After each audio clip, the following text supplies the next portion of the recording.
सारा भारत रो शिक्षक मानक पई 29 मे 2026 निश्चित भाव में गोटे ब्लैक डे बोली कहुई पार कहीं यही दिन जो 65 रिव्यू पिटिशन थिला समस्त रिव्यू पिटिशन गुड़िक खारज हो जाए सुप्रीम कोर्ट रे सेप्टेम्बर 1 2025 रे अंजुमान इसात ई तालीम ट्रस्ट रो केस को नहीं जो जजमेंट आसीथिला से जजमेंट रे टीईटी को मैंडेटरी करा जाइथिला समस्त शिक्षक मानक पई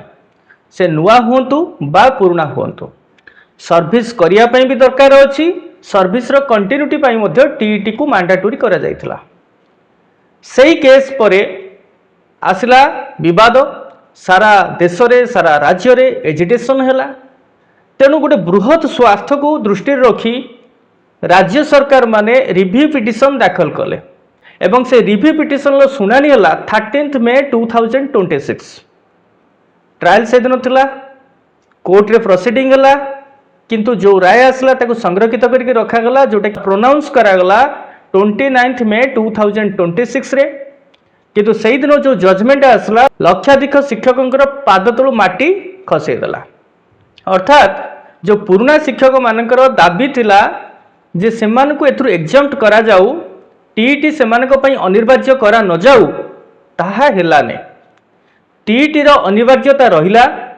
किंतु गोटे वर्ष टाइम लिमिट को एक्सटेंड करा गला जे से गोटे वर्ष तंको दिया गला सही समय सीमा मध्य रे से पास करिवे तो ये तो थिला कोर्ट रो जजमेंट रो टोटल प्रोसीडिंग्स कौन थिला 33 पारा ता भितरे अछि प्रत्येक पारा को आमे एनालाइज करके देखिबा एक्चुअली को पॉइंट उपरे कोर्ट एत रिजिड हेले कहीं कि शिक्षक मानक फेवर रे गला नहीं कोर्ट कर जजमेंट से विषय आमे तर्जमा करबा देखंतु दुई जनिया खंडपीठ रे विचार चलथिला खंडपीठ रे थिले जस्टिस दीपंकर दत्त एवं जस्टिस मनमोहन से दुई जनिया खंडपीठ को नेकी यार सुनानी हला एवं शुणानी तो आपण मानक सामने रे बास आमे केवल कोर्ट रो प्रोसीडिंग्स कोन थिला पारा वाइज आमे ताकू एनालाइज करिवा फास्ट पारा रे थिला हमर इंट्रोडक्शन ले कोर्ट कहिले जे 65 ठारू अधिका तांको पाखरे रिव्यू पिटिशन आसीची एवं प्रतिटी रिव्यू पिटिशन ले गोटिए कॉज देखा जाईची जे आरटी एक्ट 2009 लो रॉन्गली इंटरप्रिटेशन हेची जोटा कि 1/9/2025 रो अंजुमान इसात ई तालीम ट्रस्ट केस रे सेटा को नेकी रिव्यू पिटिशन गुडी को दाखिल करा जाईची तापर सेकंड आसला पारा 2 रु पारा 5 रे कहा जाईची लीगल लिमिट्स ऑफ रिव्यू ताले रिव्यू करिवार कोन लीगल लिमिट्स अछि सेठी से कहिसंदी जे संपूर्ण रूपे पुनर्विचार आको करा जाई परिबने जदि रेकॉर्ड रे कोनोसी त्रुटि रहिची ताले से त्रुटि को संशोधन करा जाई पारे ताकू मॉडिफाई करा जाई पारे किंतु पुणी मूलरू आउ थरे ताकू तर्क माध्यम रे तार उपस्थापन करिवार कोनोसी आवश्यकता नाही बोली एक कथा कोर्ट सीधा सळक कहिले जोटा कि पारा 2 रु पारा 5 भितरे ताहा लिपिबद्ध अछि तो ठीक सेमती पारा 6 रु पारा 10 रे कोर्ट कहिले मूलरू सबु पक्षर जुक्ति को ठीक भाबरे सुना जाईछि आउ सुनिबार अवकाश नाही आउ आवश्यकता नाही किंतु तथापि एते संख्यक शिक्षकंकर जो समस्या एवं ताकर भविष्यतर प्रश्न को नेकी कोर्ट टिके नरमिले एवं ताको ओपन कोर्ट रे विचार करिया पई मध्य सहमति प्रदान कले विचार हला ओपन कोर्ट रे जेमती हमरो तर्क माध्यम रे जुक्ति उपस्थापन करिवार थाए सेमती हला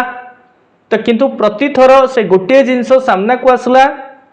से आरटी एक्ट 2009 जे चाइल्ड सेंट्रिक अछि एवं ता सहित ता भितरे जो सेक्शन 23 एंड आर्टिकल 21 एई दिटा जिंस को बारंबार कोर्ट दोहराइले तो आमे देखिबा पारा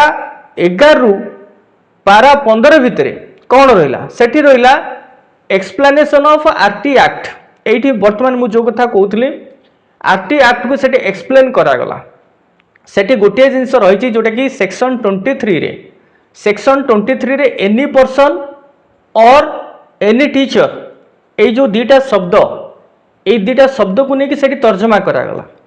अर्थात कौनसी पर्सन जदि एई मिनिमम क्वालिफिकेशन एक्वायर करे ताहले से टीचर पई एलिजिबल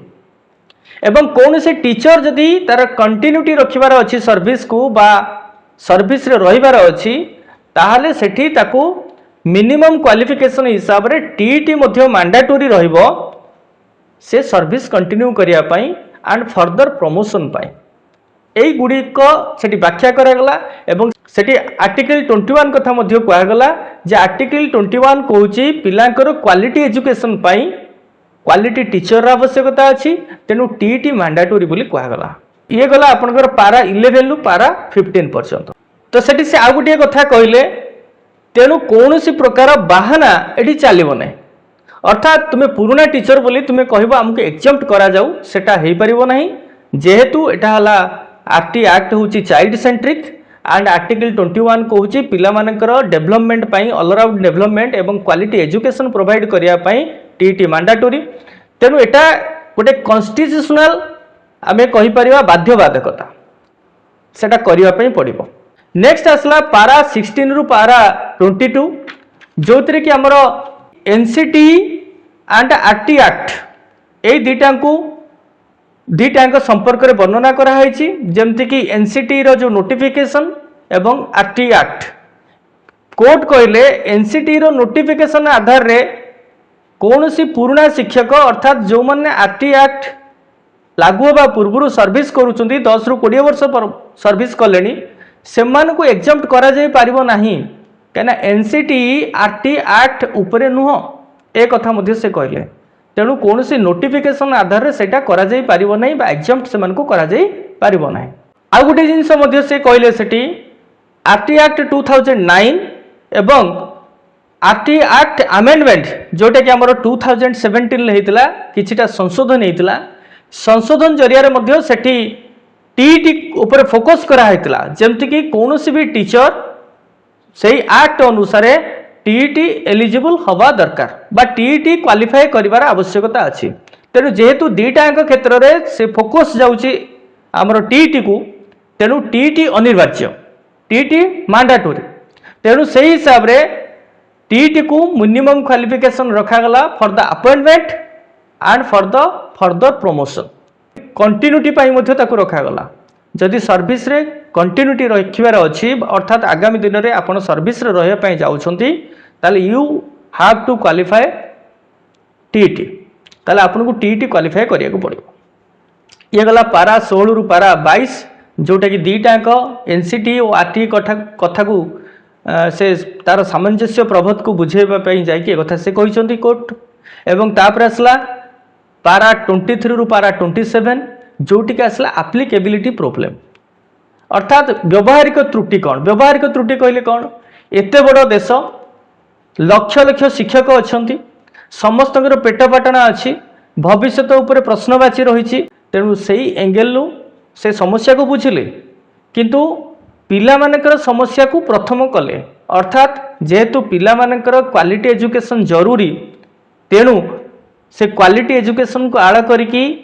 से कौन कले समस्या को तो बुझिले किंतु पुनर्बार ताको दोहरेले जे मैंडेटरी रहिबो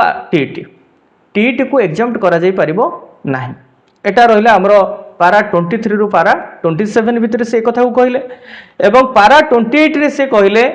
RT act is child centric पूरा पूरी एक कथा से कहले RT act is child centric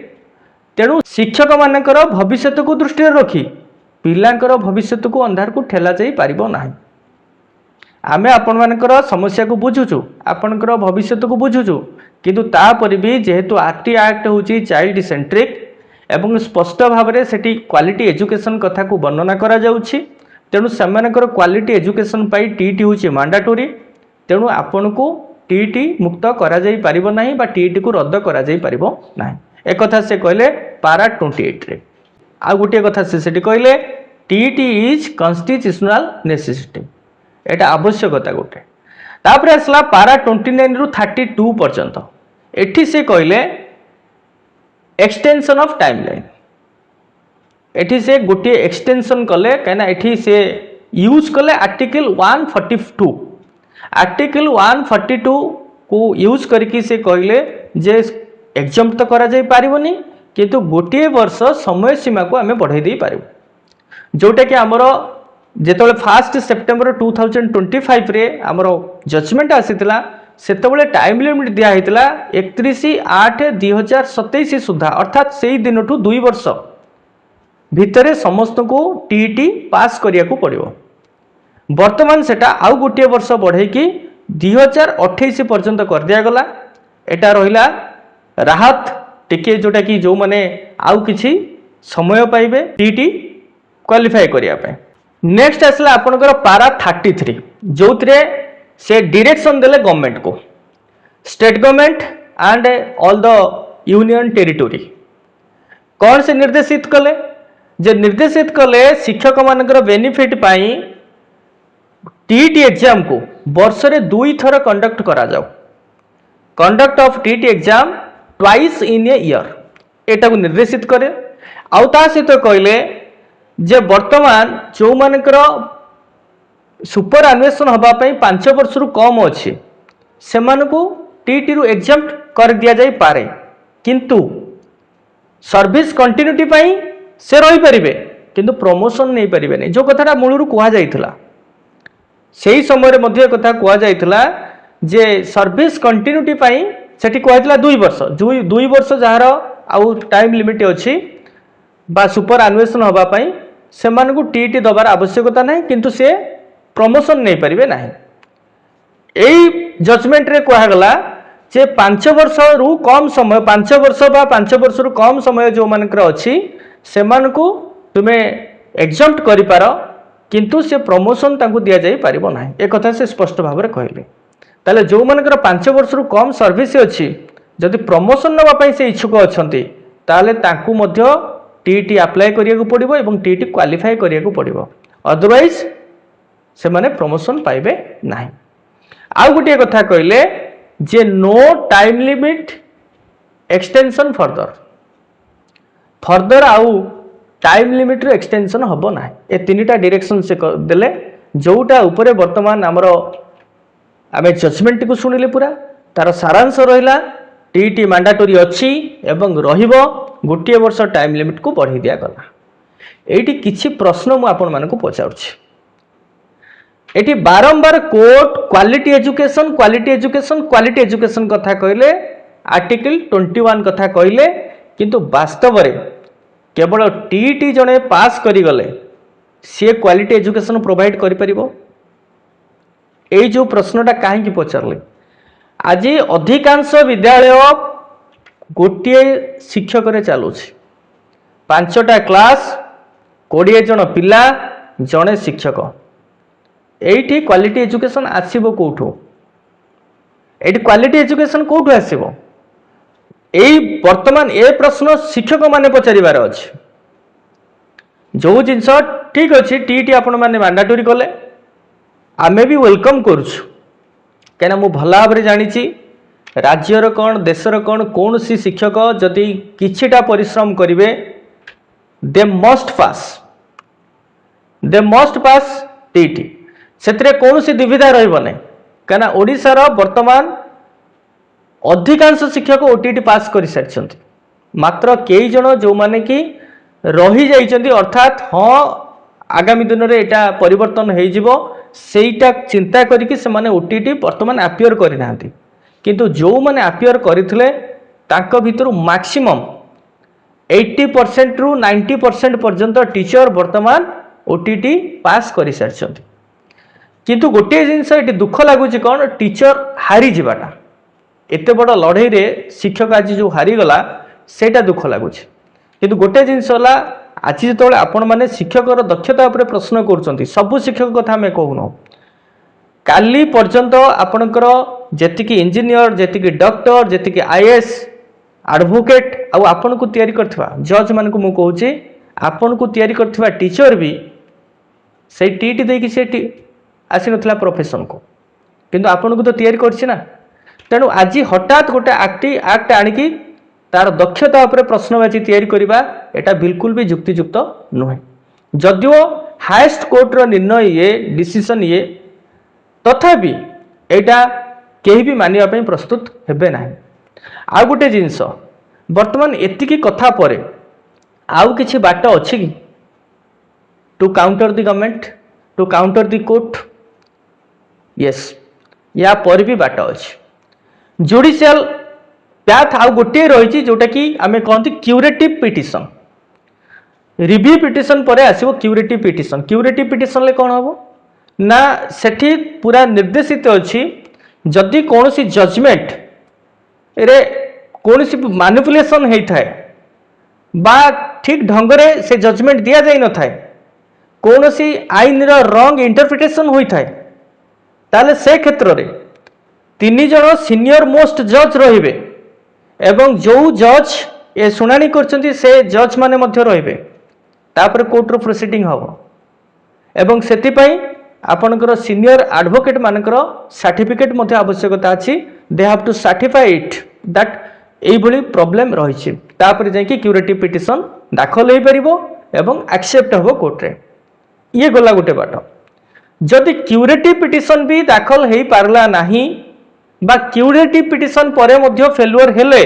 गोटे रास्ता केवल बंचिबो से रास्ताटा होची आमर संसद जो संसद याकू तैयारी करछि सेही संसद चाहिए ताकू संशोधन करि परिबो ताकू रेक्टिफिकेशन करि परिबो ताकू मॉडिफिकेशन करि परिबो तेणु वर्तमान सारा देशर नजर अच्छी संसद उपरे मनसून जो सेशन आरंभ होगा पाई जाउची से मनसून सेशन ले निश्चय भारतर शिक्षा मंत्री ये संपर्क रे बिल आनिबा उचित एवं ताकू संशोधन करबा मध्य उचित कहीं जी 5 वर्ष 7 वर्ष आउ सर्विस रे अच्छी बा तार 10 वर्ष आउ सर्विस रे अच्छी एक्चुअली ताकू फोर्सफुली नहीं कि टीटी दिया करेबा एटा बिल्कुल भी युक्तियुक्त नुह आ गोटे जिनस सब माइंड भितर रखिबा उचित खेल आरंभ पूर्व खेलर नियम निर्धारण करा जाए खेल भितरे नुआ करिकी नियम आसीबार अर्थ सेठी गोटे फाउल प्ले हैला एटा को हम से फाउल प्ले कहि परिबा केना खेल आरंभ हो सारी जो टीचर माने 20-25 वर्ष धरिकी सर्विस करी आसुछंती सेमाने ऑलरेडी टीचर सेमाने केते आईएएस केते आईपीएस केते डॉक्टर से तैयारी कर सारिछंती आज तांकर दक्षता ऊपर क्वेश्चन मार्क करबा एवं तांको आउथरे टीट पास करिया पई प्रवर्ताइबा बा डायरेक्ट करबा निश्चय it is a foul play तेणु एटा हबा उचित नुह गोटे गणतांत्रिक राष्ट्र रे एटलिस्ट तो ये थिला जजमेंट एवं तार एनालिसिस मु भाबुची या परे आपण मानकर कौन से डाउट आउ रहिबनी ए संपर्कित तो निश्चय आशा करी जदि आपन को वीडियोटी भलो लगी थाए तो लाइक शेयर सब्सक्राइब निश्चय करेंगे एंड बेल आइकन उपर क्लिक करने जमती कि फास्ट वीडियो अपडेट आपन पाखरे फास्ट ही पहुंची जिवो तो पुणी देखा टिल देन बाय बाय नमस्कार जय जगन्नाथ।